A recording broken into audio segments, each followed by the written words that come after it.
మన ఇండియన్ కల్చర్‌లో పెళ్లి అనేది చాలా ఇంపార్టెంట్ కదండీ. ఒక అమ్మాయి, ఒక అబ్బాయి మేము జీవితాంతం కలిసి ఉంటాము అని చెప్పి అందరి ముందు చేసుకునే ప్రామిస్ అది. అది చూడ్డానికి ఎంతోమంది చాలా రెడీ అయ్యి హ్యాపీగా వస్తారు గదా! మేము కూడా అలానే ఈరోజు చాలా నీట్‌గా రెడీ అయిపోయి అయితే వెళ్ళిపోయాం. నేను, కావ్య, హను, కావ్య వాళ్ళ నాన్న అందరం కలిసి వెళ్ళిపోయాము. ఇంతకీ ఎవరిదా పెళ్లి అనుకుంటున్నారా? మా ఫ్రెండ్ వాళ్ళ తమ్ముడిది. డెకరేషన్ మాత్రం ఇరగదీశారండి. రాజమౌళి రేంజ్‌లో ఏశారు సెట్‌లయితే. అసలు సూపర్‌గా చేశారు. మా బుడ్డోడిని చూసారా? పెద్ద మనిషిలాగా ఎలా రెడీ చేసేసామో.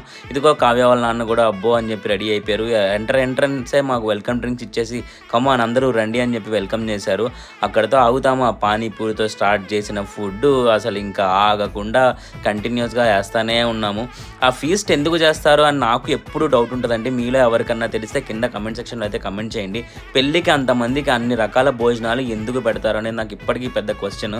ఇక్కడైతే స్టార్టర్స్ ఇట్లా స్నాక్స్తో స్టార్ట్ చేసాము. ఇంకా అది కంటిన్యూ అవుతానే ఉంది. మిగతాది పార్ట్ 2లో చూడండి.